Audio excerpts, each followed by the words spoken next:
Këtë deklaroi sot Instituti i Shëndetit Publik, sigurisht nga paniku që ka nisur të reflektohet në mbar popullatën shqiptare se ndoshta shumë shpejt do të përballemi me një pandemi të re, pavarësisht asaj që më herët ka deklaruar OBSH se antavirusi nuk mund të kthehet në një pandemi. Megjithatë, disa vende në Europë janë prekur, antavirusi ka mbritur edhe në Shtetet e Bashkuara të Amerikës. A kemi të bëjmë me diçka serioze apo jo? Çfarë është antavirusi, si mund të mbrohemi, kush janë simptomat e para, e tjera me radhë do t'i diskutojmë me detaje në këtë pjesë të dytë të programit në Studio 24. Kam kënaqësinë t'ju prezantoj menjëherë me zotin Besnik Jakaj, i cili vjen në këtë studio si kreu i Institutit të Shëndetit Publik, mjek i njohur, mirë se vini. Kënaqësi të jemi së bashku. Dhe në lidhje të drejtë për drejtë përmes lidhjes online kam mjekun e nderuar dhe shumë të njohur zotin Arjan Harxhi, mjek infeksionist. Mirëmbrëma zoti Harxhi, kënaqësi të jemi së bashku në këtë bashkëbisedim. Faleminderit. Faleminderit. Dhe gjithashtu ju prezantoj me mjekun tjetër epidemiolog doktor Lajdon Shapo. Mirëmbrëma. Kënaqësi të jemi së bashku, doktor, në këtë bashkëbisedim. Dhe po e nis me ju të dy, ndërkohë që bashkë me zotin Jakaj do t'ju dëgjojmë ashtu si ne edhe publiku. Zoti Harxhi, çfarë është hantavirusi? A mund të kthehet në një pandemi në Shqipëri? Është një pyetje shumë e vështirë faktikisht. Mendimi im është që nuk i ka gjasat që ky infekcion të paktën me sapo shohim deri tash të kthehet në një pandemi.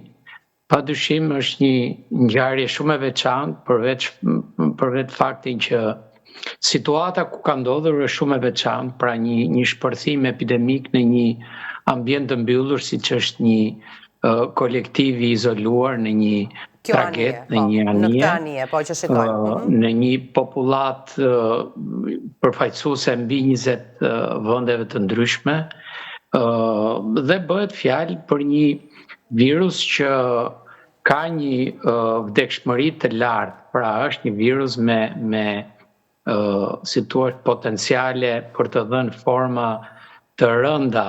Kjo e bën një situatë të ndërlikuar, por nga ana tjetër, siç mund ta shpjegojnë dhe epidemiologët, paktën me dhënat që ne kemi deri tash, ky tip virusi, pra ky virus i veçantë antavirusi, sepse antaviruset janë shumë lloje të ndryshme, pra ky lloj virusi antavirus që është i tipit Andes, që gjendet vetëm në Amerikën e Jugut, pra ky transmetohet nga njeriu tek njeriu, por ka një transmetueshmëri shumë të ulët, gjë që nuk përbën pra një element që të favorizojë një përhapje për të dhënë pra potencialin për të dhënë një shpërthim pandemik. Diskutohet që koha do jetë ai që determinanti kryesor, pra mbasi të përfundojnë, si thua, e gjithë kjo odisej gjatë e monitorimit dhe vërejtimit të rasteve të kontakteve, pra kur gjithë të raste të cilët po mbahen në izolim të mbarojnë atë 42 ditëshin e famshëm të izolimit që përbën periudhën e inkubacionit. Atëherë do kemi një përgjigje më të saktë. Deri tash, unë mund të them që ky virus nuk e ka potencialin për të dhënë shpërthim pandemik. Çfarë shkakton në organizëm ky infekcion? Antaviruset janë infeksione virale, pra që ne i fusim në grupin e zoonozave, që do të thotë që burimi i infeksionit janë kafshët dhe mund të preket edhe njeriu. E thamë që veçoria e virusit Andes është që burimi i infeksionit mund të jenë edhe njerëzit.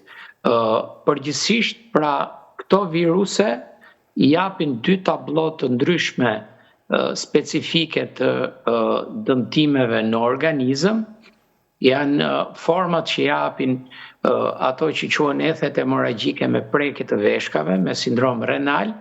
Këto janë tipet e viruseve që përgjithsisht gjenden në Europë edhe në Azi, dhe format e viruseve të familjes antaviruseve që gjenden në Amerikë, si atë qendrore, veriore dhe jugore, që përgjithsisht janë më agresive, më të rënda, sepse japin një formë që prek mushkrit, pra me një që ne i quajmë sindromi kardiopulmonar, dhe që kanë një vdekshmëri që mund shkojë deri në 30-40%, pra 3-4 në 10 veta mund të përfundojnë në vdekje për shkak të prekjes së rëndë të sistemit të frymëmarrjes.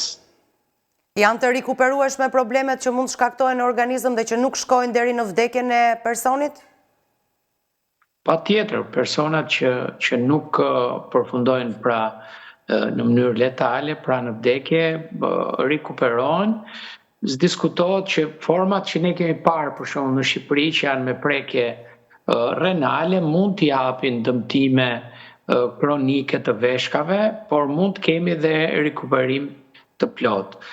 Format që ne shohim në Shqipëri, sepse rastet me antivirus të cilat janë bërë publike dhe nga kolegë të tjerë dhe nga Instituti Shëndet Publik, janë forma që mund të kenë një vdekshmëri që shkon 10-15% të rasteve, dhe që ato të cilët nuk japin dëmtime të rënda të veshkave mund të rikuperohen pa probleme.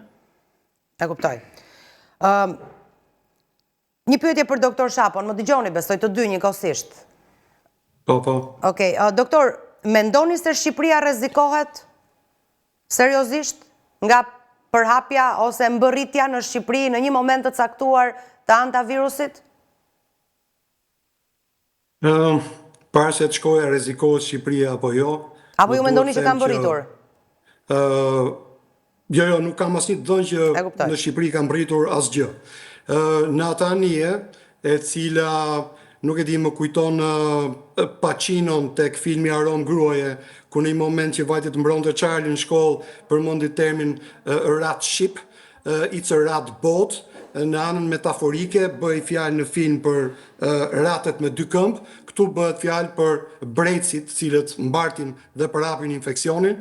Shqetësimi global, më duhet ta them, këtu vjen dhe krahasimet me COVID-19 që nuk janë fare në asnjë paralele, bëhet fjalë për a mund të jetë ky Andes hantavirus, pra një nga këto viruse që transmetohet nga njeriu tek njeriu, një patogen apo sëmundja X që është përflitur për shumë vite, që mund të dalë jashtë anijes, tashmë të gjithë kanë zbritur që dje në Tenerife, apo jashtë kontrollit. Kjo është pyetja. Tani për t'ju përgjigjur pyetjes suaj, më duhet të bëj një historik shumë të shkurtër, se në fakt më takon si epidemiolog, por jo vetëm, dhe si ekspert i shtetit publik, të them cila është historia dhe harta e sëmundjes që nga fillesat e saj. Kjo nuk kupton që ka ekzistuar më herët? Po pa diskutim që ka ekzistuar më herët. E kuptoj. Është zbuluar në 78 dhe ka marrë emrin nga Hantan, aty ku është zbuluar në Korenë e Jugut, prandaj quhet hantavirus, dhe faktikisht në 78 njihet një rast i jetë hemorragjike në 87 në veri të Shqipërisë, ku kap dhe është publikuar në Lancet, kam përshtypjen, dhe që nga 93-shi njihen dy grup lloje, siç i përmendi dhe doktor Haxhi, faktikisht është grup lloji Evropë-Azi, i ashtu quajtëri i botës vjetër, i cili kryesisht kapet me sindromën renale, pra, me një vdekshmëri nga 5 deri në 15%, dhe tjetri, ai i botës së re, kapet në Amerikë kryesisht dhe në Amerikën Latine, ku është ky varianti i Andeve, i cili na përhapet dhe nga njeriu tek njeriu, dhe ka një vdekshmëri goxha më të lartë, deri në 40%. Në anije kemi një vdekshmëri ose rast fatalitet 38%. Pra, vdiqen 3 persona dhe u sëmurën 7 të tjerë. Pra, harta është kjo, kroqeri që u nis në datë 1 prill nga Ushuaia në Argjentinë.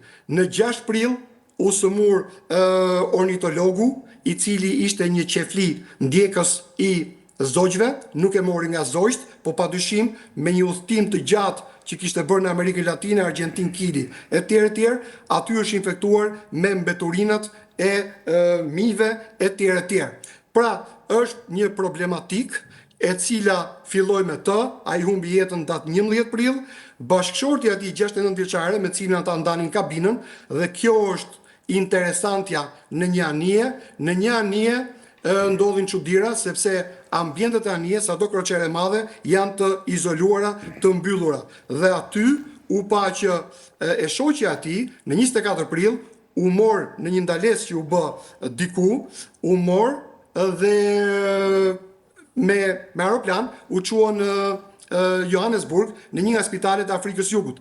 Dhe aty mas 2 ditësh në 28 prill humbi jetën. Pra burr grua humbën jetën 2 javë nga njëri tjetri. Pra duhet kuptuar se si është transmetuar ky lloj virusi i cili nuk është çudi të ketë pësuar ndonjë mutacion të mundshëm. Këto janë të dhëna që nuk i kemi ende. Më pas në 2 maj humbi jetën Gjermania, e cila ishte pjesë e trupës aty. Në 3 deri në 6 maj u bë një ndalesë, një ankorim në kepin e Gjelbër, ku disa persona pra u morën dhe u çuan në spitale të ndryshme. Dhe në 10 maj filloi ky proces i zbarkimit në Tenerife, ku të gjithë personave do u bëhen teste PCR dhe do mbahen në vëzhgim për 72 orë, të paktën britanikët, që janë rreth 20-22 veta,